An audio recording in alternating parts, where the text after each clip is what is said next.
autotech.org. With your AM 950 weather, I'm John Meister. Today, some afternoon snow and a high of 37 degrees. For tonight, a chance of more snow, then clearing, low 32. And on Sunday, a partly sunny day, high 43 degrees. Cafe Latte provides a cafe dining experience with delicious gourmet quality food. Their ever-changing menu of award-winning salads, sandwiches, and soups means you're sure to find something you love. Cafe Latte, off Victoria and Grant. CafeLatte.com. Portions of the following program may be pre-recorded.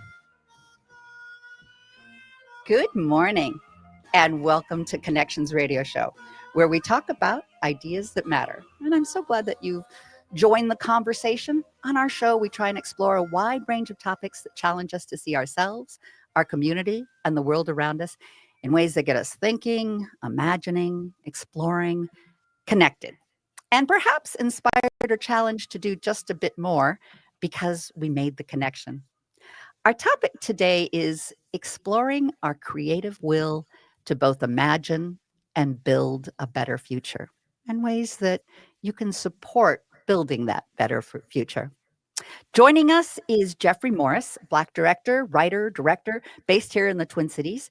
He's been working in film and TV for many years and has been developing the documentary, The Eagle Obsession.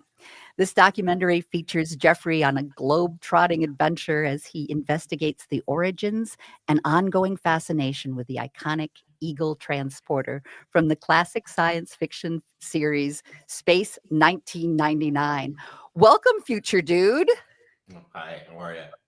I'm doing well, Jeffrey. I bring up Future Dude because Future Dude Entertainment is a premier source of original and captivating future-focused adventure stories that you created.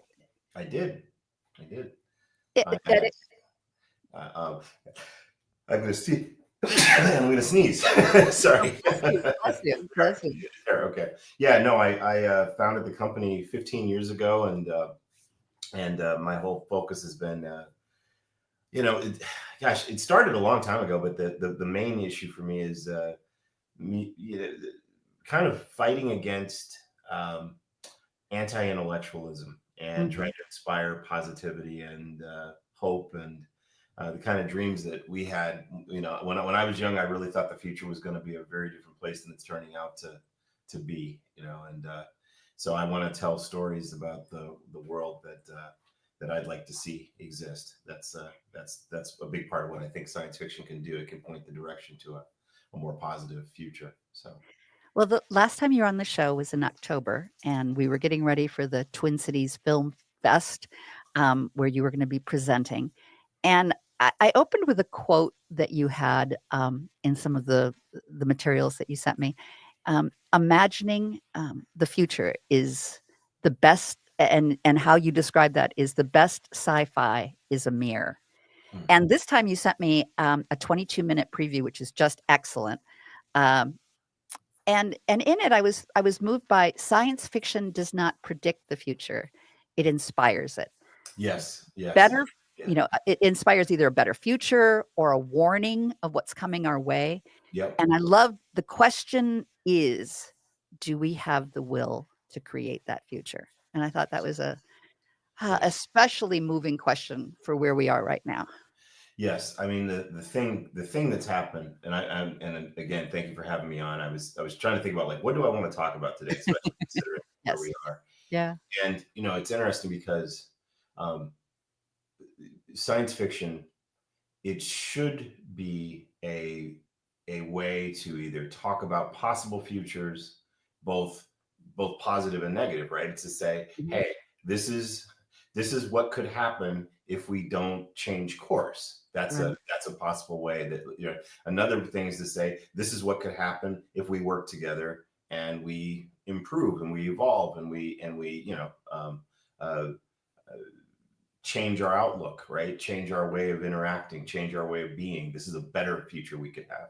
I think that's kind of what a Star Trek future was. The Gene Roddenberry vision, the original vision of Star Trek, was very much about fostering this sort of more positive vision of what the future could be. Whereas you have stories like Mad Max, that takes place in the future, but it's not a positive future. It's kind of a climate ravaged a place where people are in perpetual conflict and darkness, right? Terminator, that's a very negative vision of the future, right? You also have the dystopic visions, that things like so I think about back in the 1970s, where novels like Brave New World, right, or movies like Logan's Run, Sure. things like that. Those talk about dystopic. They can be futuristic societies, but they're very, very. There's a dark underbelly to all of it, right? And an underlying fear Right. that permeates throughout, and Right. almost a hopelessness that can be overwhelming. What scares me and bothers me more than anything is that it feels like now, it's like I've actually said this, is like the sci-fi was not supposed to be a roadmap. Right. You know what I mean? And you said that in the last show we had. This isn't a roadmap. This is Not a roadmap. It's not Yeah. supposed to be like, hey, we should do that. Yeah. Let's actually destroy the environment and create, and it's just, it's and obviously the last time we talked was kind of pre-election, and Right. And now it's like I honestly, at this point, I'm not sure what kind of future we could possibly. I don't know. I'm not trying to be negative. No. And I've had several artists that have different visions, and that's especially why I wanted to have you on the show again. I believe the way forward is art. It's what we have right now. What distressed me, especially this last week, is, as you were saying about Star Trek, what a celebration of multicultural. What beauty, where you have Sulu and you have Chekhov and you have Uhura, communications, and that was prized. That was beautiful. That was amazing. That was a hope. And this last 12, 14 days, we have a vision of space where there's a hope to go to Mars, and there's an excitement around that. Yet at the same time, what gutted me this week is we have this horrible aeronautical disaster. Yeah. And it gets blamed on DEI, which is a catch for people of color, women, and people with disabilities. I mean, what? Yeah. Well, here's the thing. I've actually said this. It's funny because I have lots of friends who are very pro the SpaceX, right? And I have always been kind of on the fence about SpaceX, simply because I always felt like this is a commercial venture. NASA was a public venture, right? It's a government venture where we, the people, are supporting it. We were supporting it, paying for it, And it was ours. This was ours, right? yours. Belonged to us, right? Yes. And the thing with, and now there are people, the naysayers will go, well, yeah, it's part of the problem is there was no innovation, and people, Musk is bringing innovation, and he's bringing new ideas to all this, and so that's what and we got to get away from the government to more of the private sector, because that's where the innovation is. And I'm like, well, no, the government. This program, creating the space program, actually got us to the moon. It actually got, and yes, it took time for there were actually attempts at diversity. They didn't get off the ground fully. There were female astronauts. They didn't get to fly. There was a black astronaut. He unfortunately was in a plane crash, but in the 1960s, people don't know about some of this stuff. But the point was, NASA eventually got it together, and they moved into the right direction. And at the end of the day, for me, we're all humans anyway. So the accomplishment of going to the moon was a human accomplishment, and it doesn't, I wasn't stuck on the skin color of who went there, initially, right? It's like the idea is we're all going to get to go, and it's going to happen. And as much of your work is about the heroism. I mean, this was a space cowboy. I mean, he was adventuring to the moon. Exactly. So, but my point is that what I don't think people see is that if we go to Mars with the current approach, then we're going to the Mars not as Star Trek. We're going to the Mars as we're the Empire in Star Wars. Yep. And it's like, do we really want to be the Empire? Like, it's like, oh yeah, we're going to Mars, but yeah, okay, but we're going to Mars, and we've got Darth Vader. Mhm. It's like Where's the humanity? it's like we're saying, hey, this is super exciting. It's like, yeah, it's great. Lex Luthor is helping us to get to Mars. It's like, oh, that's great, Lex Luthor. It's awesome, or I think about these Bond villains, right? And you think about like, I'm like, wow, so people are now seeing our future. The hope of the future is in the hands of Bond villains. That's what it feels like to me. Right now. But there's always, a hope in those movies that some kind of good prevails. I mean, even in those darkest of films, there is a thread that keeps us at the edge of our seat in a hopeful connection with the hero that wants something better for ourselves, that symbolizes that hope. Sure. No, I don't disagree with you. Yeah, I mean, I think that there absolutely have to be. It's just that, here's the thing. Yep. I'm personally really tired of. I don't really want to tell stories about good versus evil. What I'd like to do is tell stories about good versus the challenge of discovery. Yes. Good versus. How do we overcome, you think about a situation like a tsunami, for example, a natural disaster, right? The villain in that case is just the earth kind of doing the things the earth does. Natural forces. Right, natural forces. That's very different. Or good versus I'm going to, I'm going to challenge myself to be we're going to challenge ourselves to be the first people to make it to the North Pole. We're going to, good versus the elements, right? Good versus, right? But this thing of like this constant struggle of there are these evil people who want to do evil and terrible things, and we have to stop them. And I think that there's even a problem with the fact that that's a recurring, we can't seem to get past. Absolutely agree. I think it comes down to really simple negotiations, right? Negotiations are either win or lose to some people. That's it. It's just the win or the lose. And if you're winning, great. If you're losing, not. But truly, negotiations and looking to the future is much more integrative. We have so many different things that need to be kept in mind when we're fighting the natural forces. There's a whole curiosity that one has to go to in imagining a variety of solutions and a variety of ways to adapt. And it's not, black or white. It's in the gray that allows us to explore something more, that allows us to see science as a journey and a discovery, that allows us to see art as a journey and a discovery. My only point is that, I really think we need more of those stories, right? Yes. I really 110% agree, because I think we limit ourselves by just good versus evil. I got really tired. I mean, one of the things that I'm really disappointed in is like watching. I'm just being honest, like Star Trek, like watching it sort of degenerate into. There used to be a time where Star Trek, of course, they had some bad guys and they ran into stuff, but it used to be. And at least one episode, a shirt would be coming off. Sure, yes, in the fight. Yes.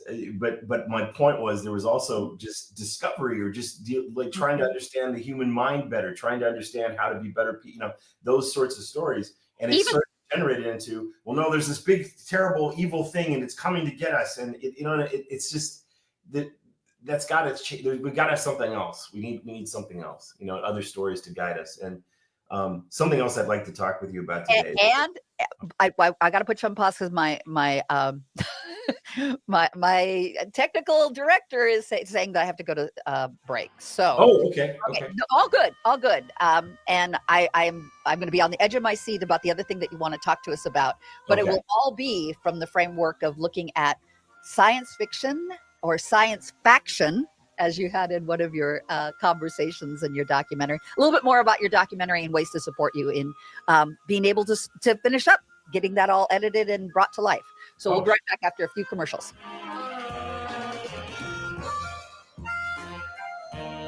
You may not think, but winter is a great time to take care of those exterior home projects. This is Chad, owner of AM 950 for Snap Construction. Most people wait until the warmer months for their exterior home projects, but labor costs are actually lowest in the winter. And that's true for the contractor I trust, Snap Construction. arguably the most well-reviewed exterior contractor and insulation contractor in the metro. Are you noticing ice dams on your house, or is your furnace constantly running and you're still not comfortable? In addition to your exterior home projects, winter is also a great time to get your insulation checked with a free energy audit from Snap Construction. The average cost to upgrade your insulation is oftentimes less than a new furnace. Plus, there are rebates available from your energy provider when you upgrade your insulation. As always, Snap Construction stands by their work with a lifetime craftsmanship warranty. So don't wait for prices to rise in the warmer months. Get a free estimate now by calling 612-333-SNAP, 612-333-SNAP, or go to snapconstruction.com.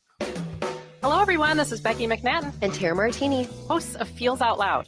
Join us this Sunday as we process through compassionate curiosity. We'll look at what this is, how to practice it, and share stories about how our lives change when we commit to a curiosity framework. We also want to hear your questions about compassionate curiosity. Email us at comment@am950radio.com, and we may share your questions on the show. This Sunday, grab your coffee, find a comfortable spot, and tune in at 9 a.m. to live and share mental health with us together. Next time on Philosophy Talk, collective action and climate change. Hotter fires, faster floods, drier droughts. Global warming is here. Yeah, and if we want to prevent it getting even worse, we're going to have to act together. But how do you get 8 billion people to sing from the same hymn sheet? Everyone's singing a different song. And they're not all particularly tuneful. Collective action and climate change. Next time on Philosophy Talk. Catch Philosophy Talk every Sunday morning at 8 on AM 950, the progressive voice of Minnesota. Chronic diseases, often pervasive and long-lasting, undeniably pose difficult challenges. At Hypercharge Wellness, we recognize the pressing need for integrative solutions that complement medical treatments, ensuring a true holistic approach. We've harnessed physician-directed, evidence-based modalities to promote well-being, symptom alleviation, and improve quality of life for those struggling with chronic conditions, including autoimmune diseases, fibromyalgia, migraine, dementia, and more. Chronic diseases present complex interplay of immunological, genetic, and environmental factors. While managing these conditions, integrating non-invasive evidence-based modalities can offer a significant improvement in one's quality of life. At Hypercharge, we prioritize cutting-edge therapies tailored to target the root cause of these disorders. Experience a free introductory session at Hypercharge Wellness at your convenient locations based in Maple Grove, Eden Prairie, and Woodbury. This is your opportunity to feel the difference for yourself. Call or schedule online for your free introductory session valued at $200 today. Visit hyperchargeclinic.com now. Hypercharge is hope. Welcome back to Connections Radio Show, where we talk about ideas that matter. We are having a wonderful conversation with Jeffrey Morris, who is a writer, educator based here in the Twin Cities, and he's been developing a documentary, The Eagle Obsession. And in our last segment, we were talking about some of the science fiction that's based in good versus evil. And can we broaden that?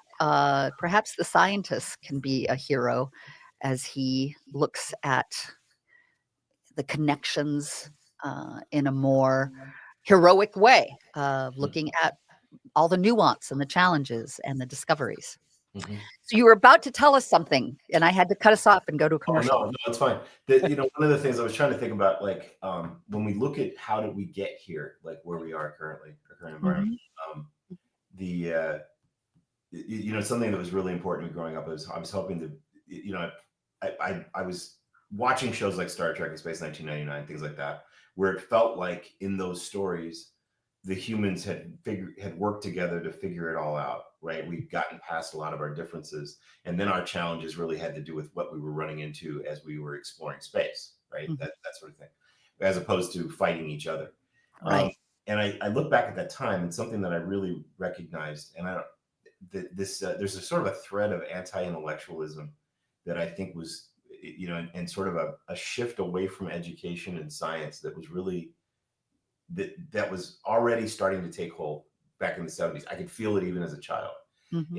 And it's not surprising that we are where we are, because we didn't, as a society, I don't think we placed enough emphasis and understanding on trying to make sure that people were truly educated and empathetic. And you know what I mean? Like it feels like this capitalistic push of growth is the number one thing, as opposed to how do we make it better for everybody? How do we make everyone better? Right? Those sorts of things. I think I found it, the intellectualism and the more of the capitalism for me happened in the 80s. I mean, there was still, I think, the granola crowd after the hippies that, that believed in coming together and also, being connected to nature, and had a vision of science being something that was, especially environmental science, was something that was, deeply important and deeply you cared about. And then something got a little weird in the 80s. I remember being in college and seeing the freshman crew coming in that were much more business, much more preppy. Something was shifting underneath my feet that felt like it would became much more, how can I get ahead? What's in it for me? Well, I think it was the leadership, right? I mean, I think the leadership that we had come in really was, right in 1980, we had a leader that had a very different agenda, and I think that agenda leads all the way through to today, in a lot of ways. So even in terms of firing FAA folks, and I mean, it's I've talked to some folks, and they look at me straight in the eyes and go, "Well, as long as it doesn't affect me, I don't care." Like, what? It's funny. It's funny you say that, because I actually think that that's a big part of the situation too. Is I think there are people who are like, one, if it's going to happen, it's not going to happen to me. Right. Right. And so as long as it's unfortunate if it happens to somebody else, but as long as it doesn't happen to me, it is what it is. There are actually people who are like, it's not real. It's not going to happen. Mm-hmm. That's actually one that I ran into. It's not really, he's not going to do that. It's really not going to happen. That's what people would say. And then I wonder, how do they double down when it does happen? Well, right. Exactly. So those were kind of my three things. It's like, it's not going to happen, but okay, if it does happen, it's not going to happen to me. Those sorts, right? It's very dark to watch this. And one of the things that I found so troubling about the DEI thing that you brought up for the aviation disaster is, you think about how much harder sometimes, a female pilot would have to work to get to be there, right? Yes. And if I got on an airplane and I see a female pilot, I'm like, yes. I'm like, she worked her butt off to get there. And if I see a black pilot, I'm like, good job, brother. It's like you did this. You got yourself here, right? Yes. And so there's no way that I'm sitting here thinking, and then I'm looking at my career and all the work that I've done in science and education and film and everything. And what was I had my own company. Was I a DEI hire to my own? You know what I mean? And the tragedy, getting back to like the education and honoring education and flourishing with the education and bringing great minds together. Like you were saying earlier, I mean, we're all human, and we should want everyone to excel with their curiosity, with their intellect, with their education. Yeah. And it's now almost dismissed, like, what is truth? What are facts? Right. Dismissed with conspiracy and grievances. Yeah. It's confusing. Well, something you're going to see in my documentary is I have a really interesting conversation with William Shatner, and one of the topics that he and I talk about, he's extremely concerned about climate change, and a lot of that happened for him. It was sort of pushed further because when he went into the edge of space, he got to see the Earth from there, and he started realizing, my gosh, look at what this is. We don't get it. We don't get how fragile this is, and he could see our precious blue marble. And it's just this atmosphere that we live in it's so thin and so tenuous, but it doesn't seem like it when we're down here on the surface, right? And I think that's why so many people don't get it. He gets it. But one of the things that he and I talked about was also the fact that, there are tons of people now, the increasing numbers of people who think the Earth is flat. There are increasing numbers of people. It's unbelievable. It's unbelievable. Again, we feel like we're in a weird movie. Like, really? No, what? No, it does start to feel like we actually are in some sort of. Have you ever seen the movie Idiocracy? Yes. I remember seeing that, and it killed me. It was hilarious. I thought it was super funny because it was like it felt like what was starting to happen. But man, it's like we put the pedal to the metal on that. Yeah, it hurts. It absolutely hurts. First conversation I had with somebody where I was talking to my barber and this is out in Arizona, and when I lived out there, and he's cut my hair. We were talking, as you do in barbershops, and I'm like, hey, you heard about these people who think the earth is flat? I think I'd seen a report or something. He goes to me, he says, well, I don't know, man. I think there's some truth to that. Oh my God. I was like, what? Wait, what? Do you have eyelids? Is there an invasion of the body statue? So then he starts telling me about this video he saw on YouTube, right? Oh my God. And then I said to him, like, well, okay, if the earth is flat, like what's on the other side? And he says to me, they don't want us to know. Oh my gosh. Conspiracy plus. And I was like, well, who are they? Yeah. It's like, so, but, and it turns out he was not the first person I ran into. This is around 2016. I started talking to people, and he wasn't the only one I knew who thought the earth was flat. It's crazy.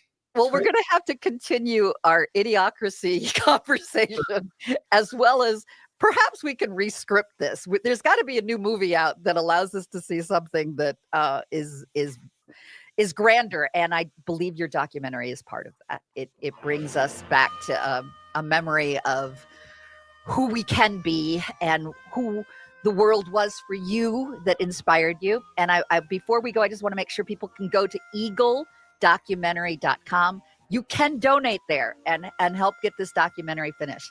And we'll talk more about it when we come back after a few commercials. Thank you, Jeffrey. We'll be right back.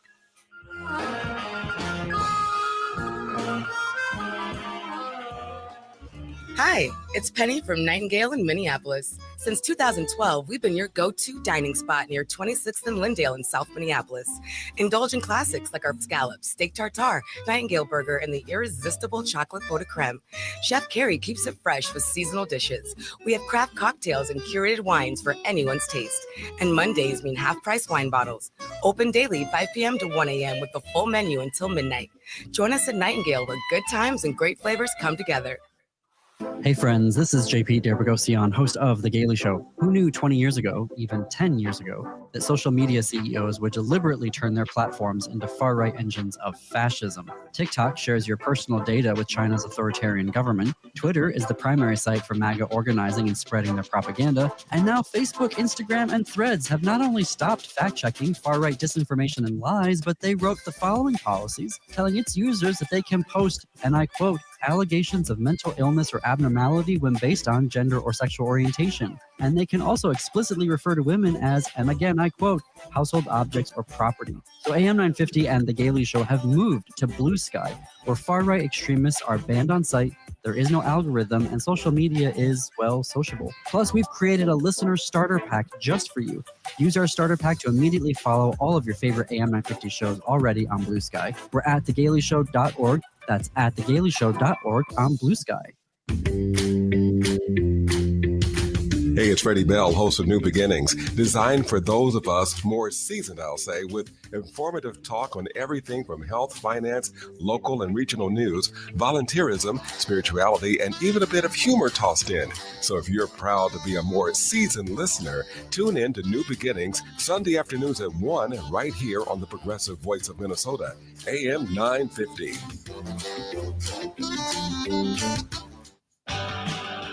Hey, AM 950, this is JP D'Arbogossian inviting you to the new expanded version of The Gaily Show. Join us Monday through Saturday from 2 to 3 p.m. We'll be talking with politicians, journalists, health providers, actors, musicians, authors, and more. We are a fact-based progressive news analysis program that is tailor-made for the queer and allied communities. So tune in at 2 p.m. or stream us live on our YouTube channel. For all of the updates, follow us on Facebook, Instagram, or Blue Sky. Just search for The Gaily Show.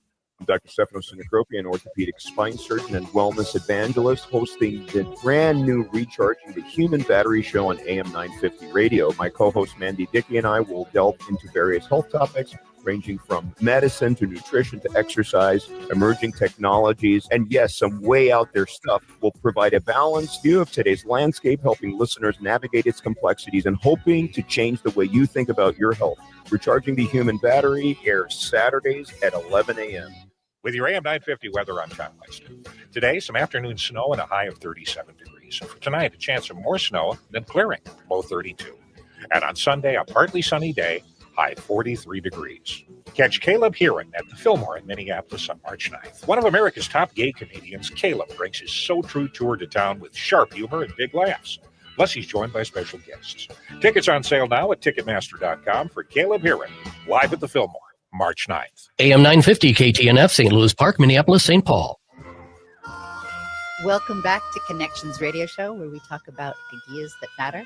We have Jeffrey Morris joining us today from Future Dude Entertainment. It's a premier source for original and captivating and future-focused adventure stories that span genres, media, and generations. So glad you're here, Jeffrey. We had a great conversation back in October. I thoroughly enjoyed going to Film in the Cities and to hear the conversations about the work that you're doing. And I'm a big supporter in terms of what I think you can be doing with your Eagle documentary to help bring back some hope. Oh, yes. Yeah. And I it's funny. I'm realizing I hope I'm not coming across as negative with this. It's just, no. It's just such a challenging time. I had gone into the election kind of hopeful that things were going to go in a different direction. So that's all. No, Yeah, no. so- I think you and I are on the same page. Yeah. I believed we were moving into Star Trek. Yes. I felt like this last election was sort of it was the Star Trek versus Mad Max. Yeah, and I wanted that renaissance. Yeah. I think that's why it hit so hard. Mhm. Is wait a minute, we're not going to have Star Trek. Yeah. We're not going to have Team America, where we treasure each other and work together to face the challenges that the human race faces. So how to cope with the new reality, and what can we as individuals do? I have a friend that just told me, some of it just have to wait it out and be able to gain our strength, take our time, not over exhaust ourselves, because we're going to be needing to work harder later. So take care of ourselves during this time. I believe it's time for art, and how we can express ourselves through art. And I don't hear negativity from you. I hear exhaustion from what we've all had to go through, but I don't hear negativity. I for every progress that DEI or civil rights or whatever we want to call multicultural celebration, there's always a backlash, and this one's a bad one.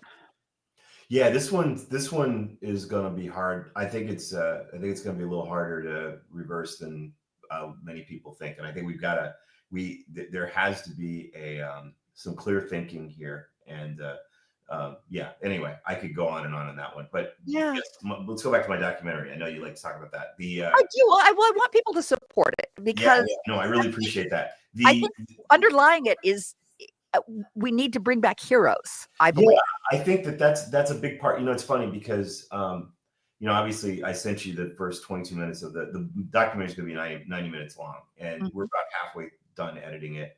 And the thing that I realized is yes, we talk about this sci-fi spaceship from 50 years ago, but at the end of the day, the story is really about that was a unique period in human history when we were going to the moon, when we had that kind of science fiction on our televisions, when we had this sort of hope for the future. And I want to figure out, you're absolutely right. It's like, we got to figure out how to bring that back. We have to figure out how to and I talked about, you saw that I talk in there, I speak specifically about role models and about heroes, how important it is. And I think one of the things people are going to see in this film is how important, what the impact of those role models were on myself and these other individuals you're going to see in the film. There's a woman in the movie who has been a friend of mine since, I think we met each other in kindergarten. We've been friends ever since, and she's a PhD neuroscientist who's done a lot of really neat cutting edge work. She's out of Arizona, works at ASU, and she actually was inspired by watching science fiction. In particular, a character played by actress Barbara Bain from this show, Space 1999, Dr. Russell. And that was the first time they had a science fiction show where the co-lead of the series was a woman. And so, and my friend saw that when she was a little girl and said, you know what, I could grow up to become someone like Dr. Russell or a scientist or something, right? And It's so important to have role so models. scene in the film where I actually introduce her to her hero, and Oh my gosh. and Barbara Bain, the actress, she was 93 years old at the time we shot, and she's literally moved to tears meeting a woman. She's like, okay, so you saw me on TV as a little girl, and now you're sitting in front of me telling me about the work you're doing as a PhD, as a neuroscientist, because you were inspired. She had never known that inspired. She knew that she had fans. And Sure, she knew fans of the show, but seeing the actual impact she had, and she tells stories about how her difficulties growing up as a young Jewish woman, and the kind of some of the segregation and hate that she faced as a college, and Barbara Bain does she in the story. So it's really, really neat to hear. She grew up in Chicago in a predominantly Black neighborhood, and she told me all kinds of stories about this. So this documentary is going to be really interesting. It's not just about science fiction. It's about the human condition, and it's about I'm trying to use it as a springboard to talk about much bigger issues and point a different direction. Exactly. You talk about the human condition, and I also feel like it's the human potential. Yes, the human potential. Absolutely. What can we be? And interesting, we talked a little bit about roadmap and how scary it was. Like, no, science fiction wasn't being a roadmap to this terrible destiny. But you talk about roadmap in the 22-minute piece that I saw as being part of the positive traits of the hero, and the roadmap to building integrity and character. I mean, that's the roadmap that I want. That's the roadmap I think art and the work that you're doing can give us. Yeah, thank you. Yeah, no, it's absolutely what my goal and intent is with this. So, yeah. Well, tell me a little bit more about how people can support you, because I know I went to your website and see that it just says, donate here. Okay, well, yeah. So so there's a couple things. We have the ability to take finances in two different ways. We actually have equity investors who are able to actually invest in the project, and you can have, if you're an accredited investor, you can actually buy into the project and actually get a return on your investment when we sell it, which is pretty cool. But we also have the ability, we're connected to a 501c3 called Film North, which is a wonderful organization here in the Twin Cities that promotes Minnesota-based film production. And, through Film North, we can actually take grants, or sponsorships. People can donate personally. It's a tax deductible donation, that sort of thing. So we can take personal sponsorship, donation sponsorships. We can also take it from corporations or, that sort of thing. So those are two different directions people can go. So as far as the equity investment, you would want to reach out directly to me. You can, there's a contact form on the futuredude.com where someone could reach out to me. But then as far as donating, you can just go straight to the link that we have on our website at eagledocumentary.com, and you can donate to the project there. And you'll see a write-up about the project, where we've been, what we're doing, an excerpt of the film. There's a 12-minute excerpt, and kind of go from there. And just to give a top line review of what the documentary is it follows you and your early inspirations, your father being an aeronautical engineer, and your love of the science, your love of art, your love of architecture, your love of dance. I don't know if dance comes in, but I know that from from our conversation before, that you're actually involved in dance and graphic arts. And with that, you want to talk to people that were part of this. So you've got, as you mentioned in the last segment, you've got Captain Kirk. You've got a friend of yours who is inspired, as we were just talking about. But you've got folks that were actually part of Space 1999. Yes. And you've got folks that do the visual effects.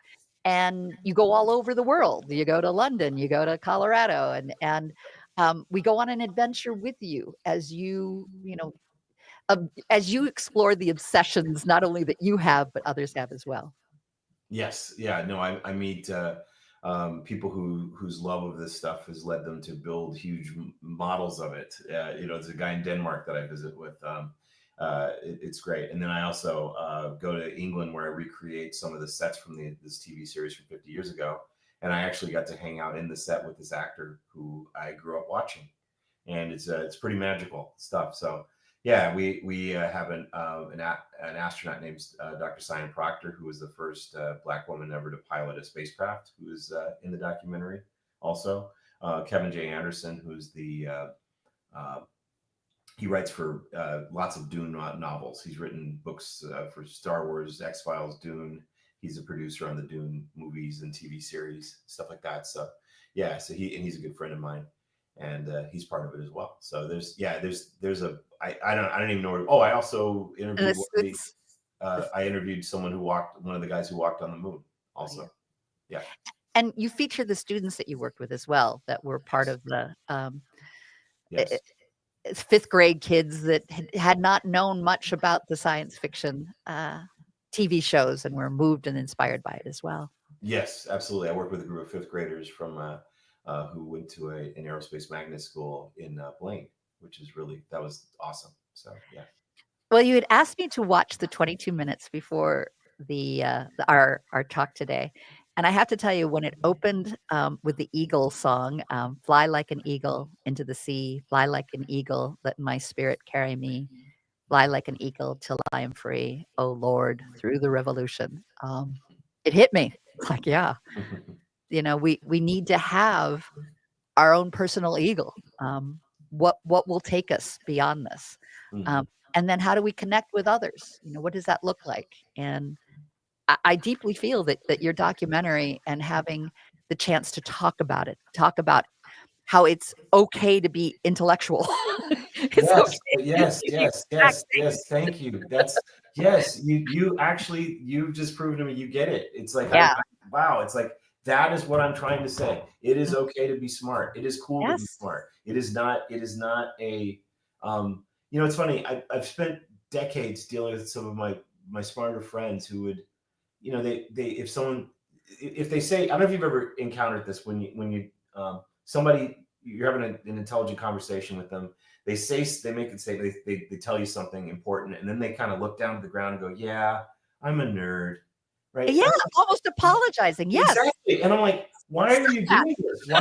Why are you feeling this way? It's like, it's not, if you think about it, it's absolutely fine to be to have knowledge of all kinds of sports statistics in this society, right? You don't see someone sort of self-deprecating because they know all the stats of what happened with baseball the past season. You know what I mean? They don't, you know what I mean? It's not, and I guess the point for me is part of what I do. This is a celebration of the idea that it's okay to be inspired by science. It's okay to be inspired by dreams of the future or dreams of, that's exactly what I'm trying to do with this documentary. You nailed it.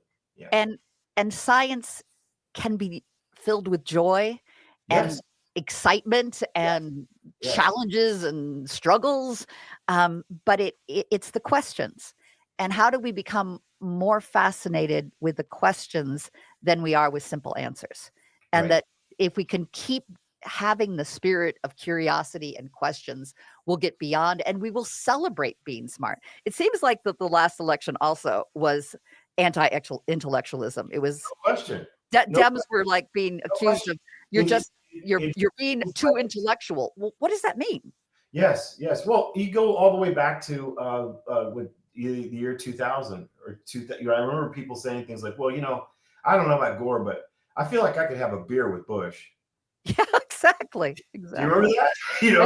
I absolutely do remember that. Well, wait a minute. I think I'd rather have uses all those big words and stuff, Yes, all that environmental stuff. All that environmental science stuff and everything.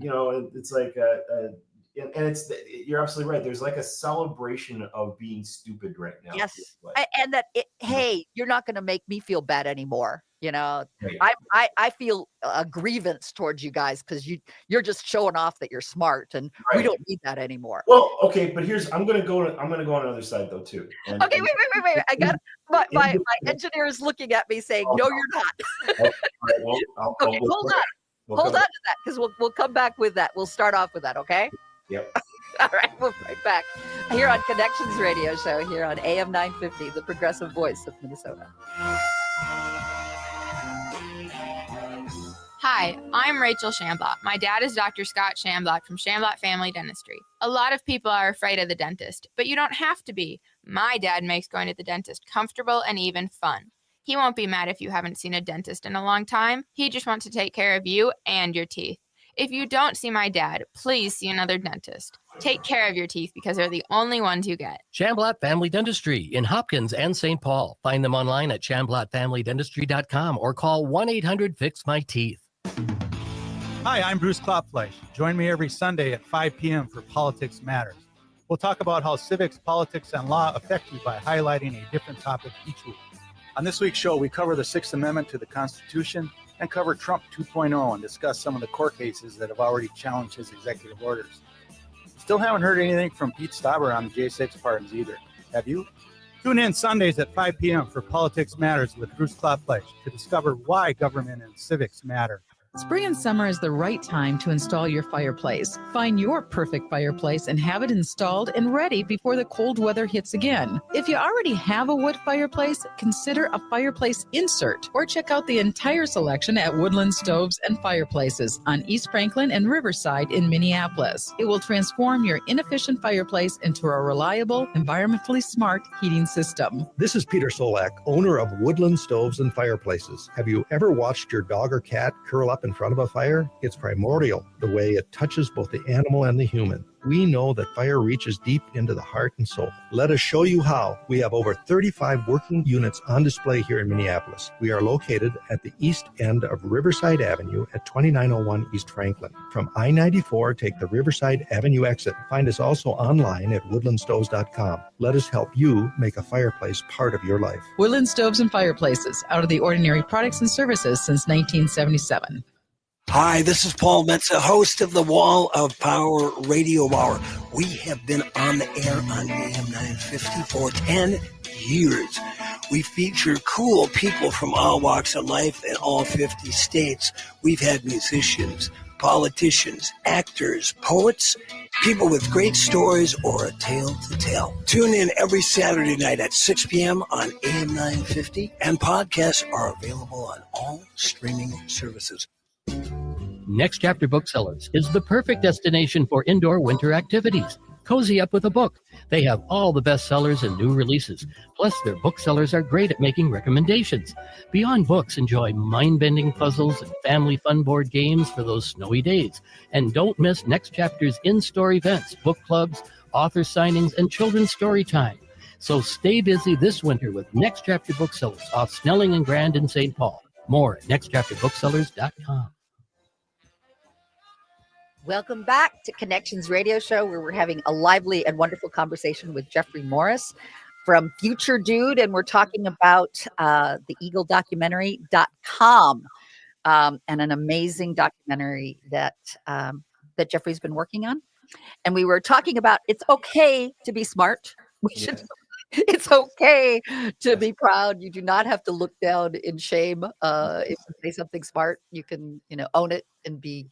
Yes. How do we bring back? Well, here's the one thing. Here's the one thing I'm going to say in defense of the people who are anti-intellectual, and this is something that I have noticed, and I do think there's an onus. I feel that smart people do have a responsibility to find a way to help everyday average people understand bigger ideas. I really, really do. I look back. My greatest hero was Carl Sagan, Dr. Carl Sagan. Yeah. And because Carl found a way to popularize very, very big ideas in science, right? And to bring them down to help the masses understand. Now, I have in my career met people who are in the sciences who are very much of the mindset of, hey, I'm up here in my ivory tower, and if you want the knowledge, you got to come up here to be up here with me, and it almost felt like they were sort of shutting the door, or almost they're in it for their ego. I'm smart. And I'm looking down on you, and that shame is harsh. I mean, if people feel shame or that they're being made fun of, or that they're being exercised from it, that's not fair either. Absolutely. And so all I'm going to say is to those out there who have knowledge of science, knowledge of history, knowledge of literature and art, that finding ways to share that with those who do not understand or who are not called to it is at the root of what is the most important thing I think human civilization needs right now, is for the smart people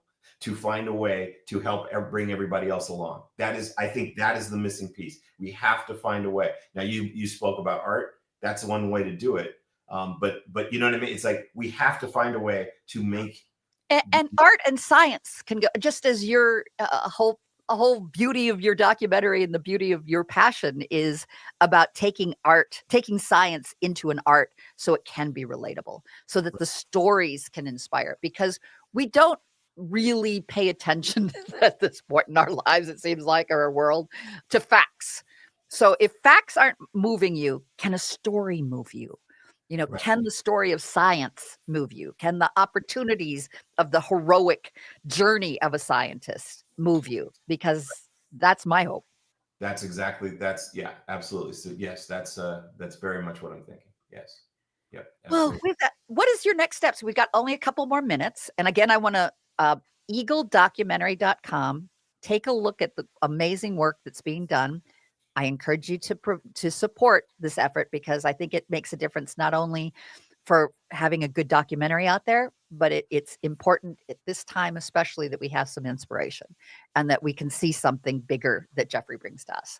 But with that, what sort of closing comments would you like to have for my audience about the work that you're doing and your next steps? Oh, well, I mean, right now we're on track. Any support is great, because we're on track we want this to premiere at the Toronto International Film Festival, which is in September.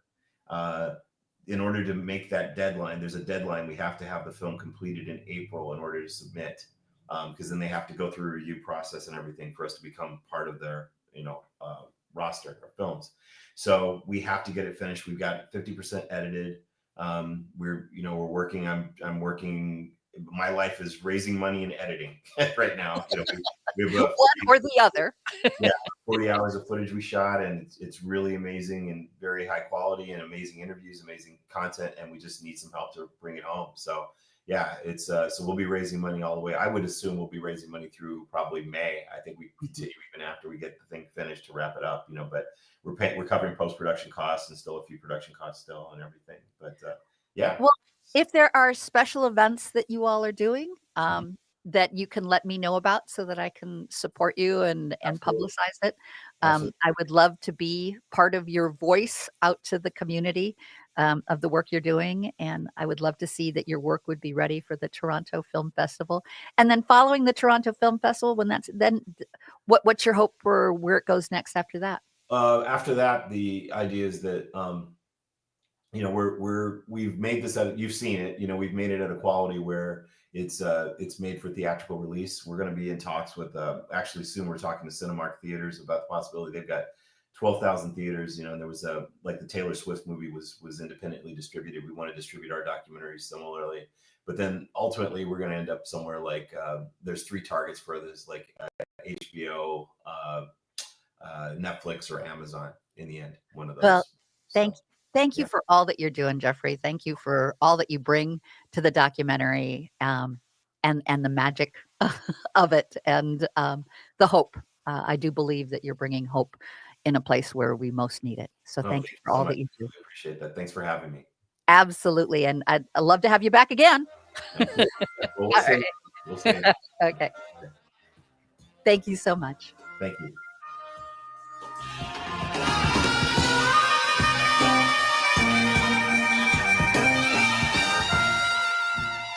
Hi, I'm Mary T, inviting you to experience our integrative Mary T Health and Wellness Center, offering physical, occupational, speech. Hi, Jeffrey, you still there? No. Okay. All right. And oncology massage. Sign up for our free wellness screenings and learn more at marytwellness.com.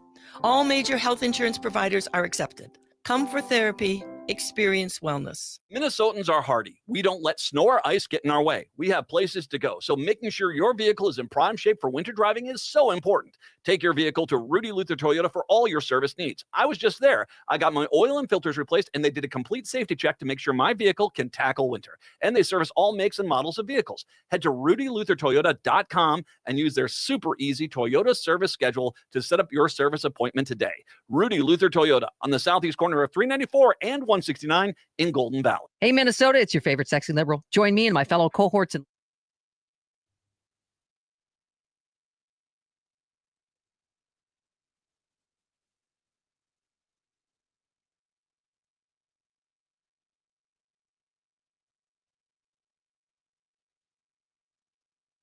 $15 and get a fourth room. Car plus a job equals 950 weather on John West. Chance of more snow than clearing, low 32. And on Sunday, a partly sunny day, high 43 degrees. Cafe Latte provides a cafe.com. Portions of the following program.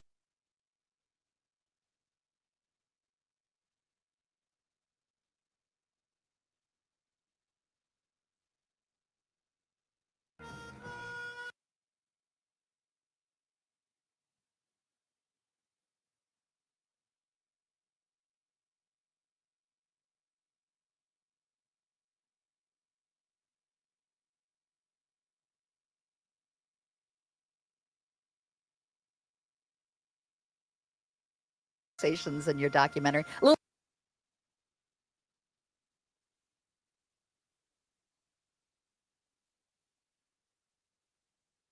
your documentary, a little bit more about your documentary and ways to support you in being able to finish up getting that all edited and brought to life. So we'll be right back after a few commercials. Welcome back to Connections Radio Show.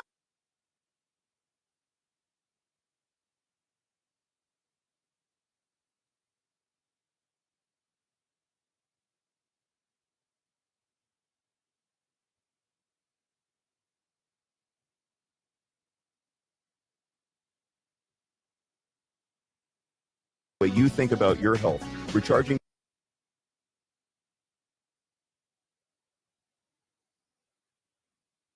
humor and big laughs. Plus, he's joined by special guests.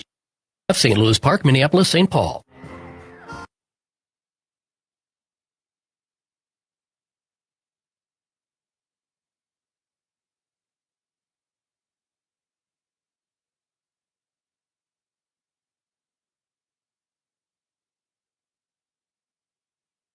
Show.org. That's at thegaleyshow.org.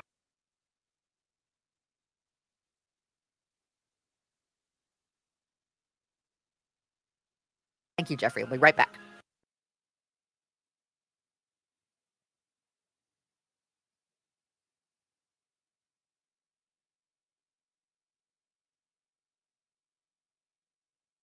We'll talk more about it when we come back after a few commercials. Thank you, Jeffrey. We'll be right back. Welcome back to Connections.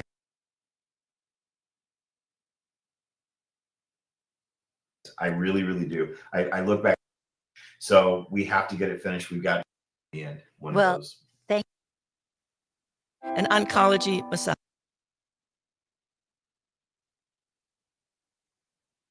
I think finished to wrap it up, but Well, yeah. if there are special events that you all, and then following the Toronto Film Festival, when that's then, what's your hope for where it goes next after that? After that, the idea is that,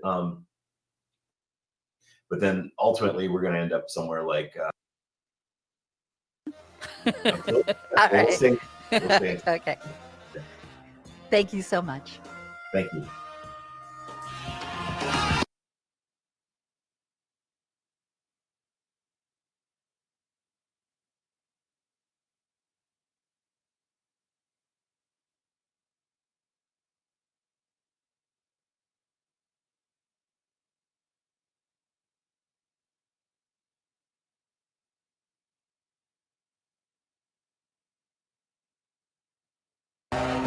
Hi, I'm Rachel.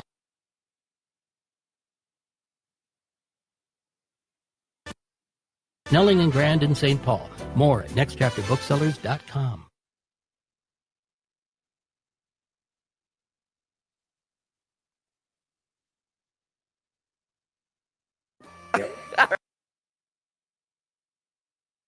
Minneapolis of Minnesota.